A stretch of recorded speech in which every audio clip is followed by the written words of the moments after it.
Alright. Oh shit. Hello fellow plant enthusiasts, I'm Steven from Steve's Propagation Corner, and today we're back with another installment of the Foliage Files.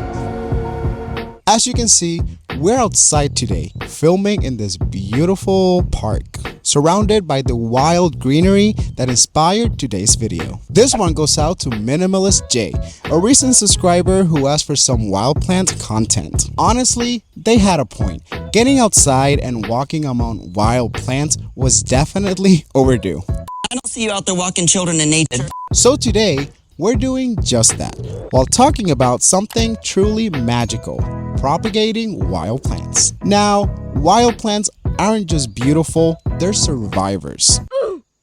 They grow with minimal care, adapt to their environments, and often they thrive in places where cultivated plants struggle. That makes them an incredible, sustainable, and free resource for home gardeners, especially if you love a low-maintenance setup. In today's video, we're gonna go over 3 beginner-friendly techniques that you can use to propagate wild plants: growing from seed, taking cuttings, and dividing mature plants. By the end, you should feel comfortable enough to try your own wild plant propagation adventure, whether in the backyard, on a balcony, or in a few pots by your window. Thank you for joining me. Let's get started. God, these bees are like freaking me the hell out. Just go away. I'm almost done. Thank you, bees. Please don't sting me.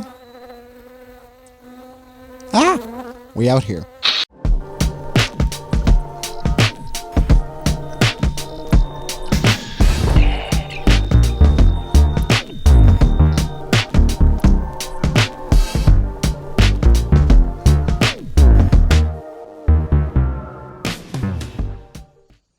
First up, seed propagation.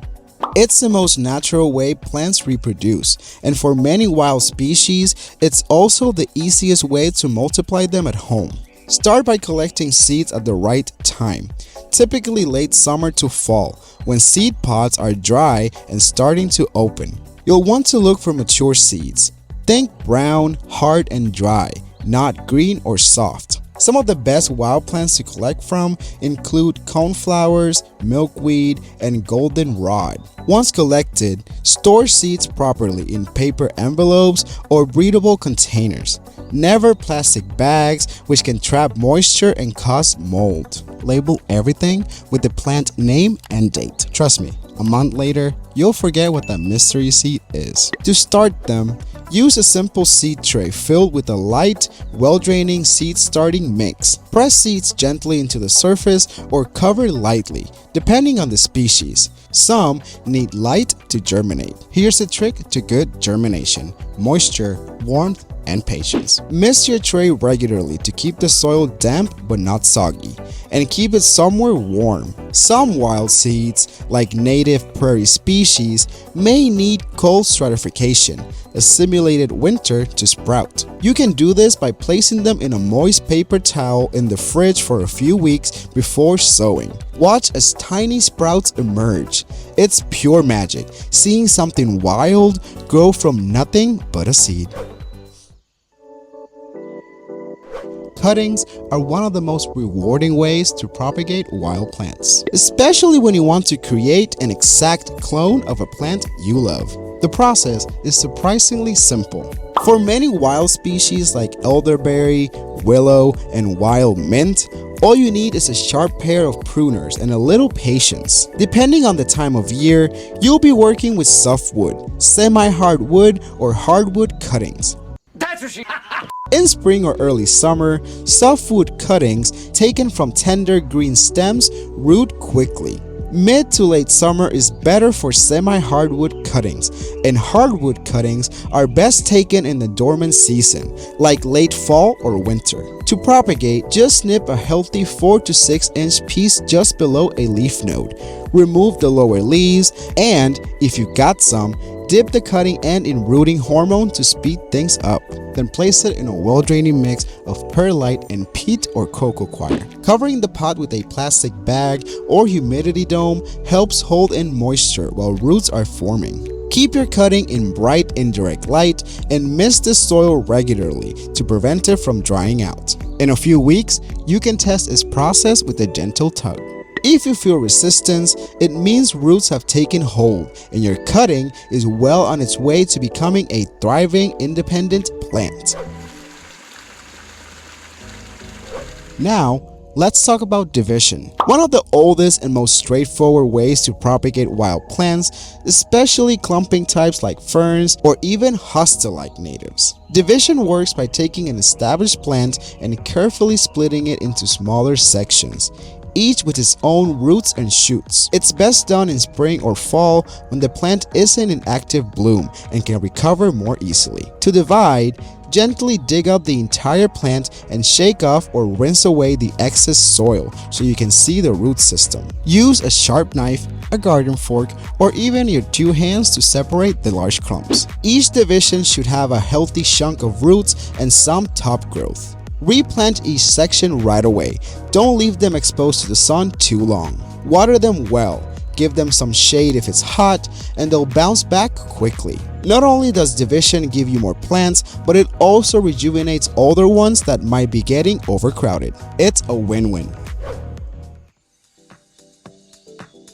Now, before we wrap up, let's go over some specific wild plants that are especially well suited for each propagation method. These are great beginner-friendly picks, and importantly, they're not endangered or invasive. Just remember, always harvest ethically and follow local guidelines. If you're on public land, get permission and never take more than the environment can spare. For seed propagation, native wildflowers and grasses are some of the best options. Plants like black-eyed Susan, purple coneflower, common milkweed, wild lupin, and little blue stem grass all produce seeds that are relatively easy to collect and start. These species often benefit from cold stratification to mimic winter conditions, but once they sprout, they're resilient and low maintenance. On top of that, they're pollinator powerhouses, especially milkweed, which plays a critical role in supporting monarch butterfly populations. If you're interested in cuttings, look for herbaceous or woody wild plants that root readily from stem segments. Elderberry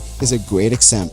It can be propagated from hardwood cuttings in winter or softwood in spring. Willow is another classic.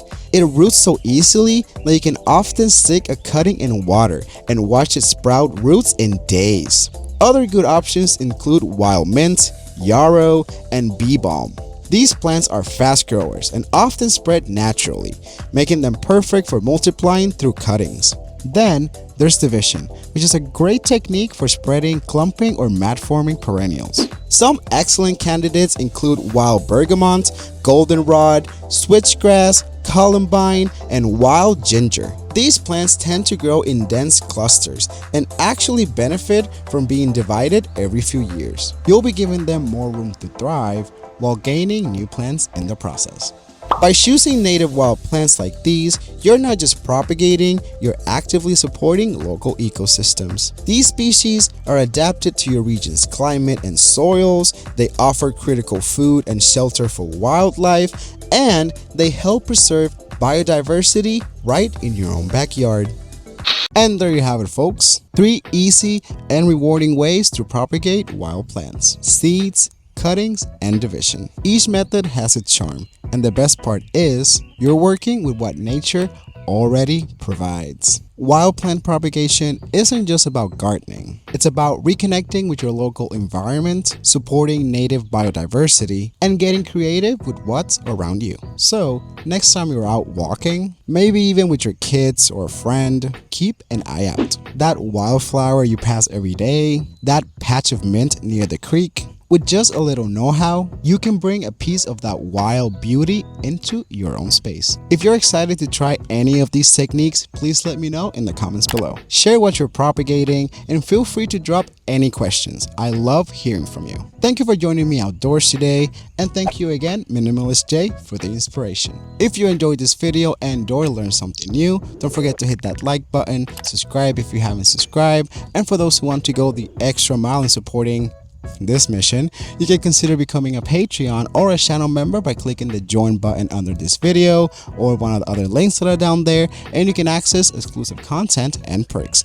Thank you for tuning in, and I can't wait to see you all in my next video. Remember, keep growing, keep thriving. See you in the next video. And that's all she wrote. We're gone.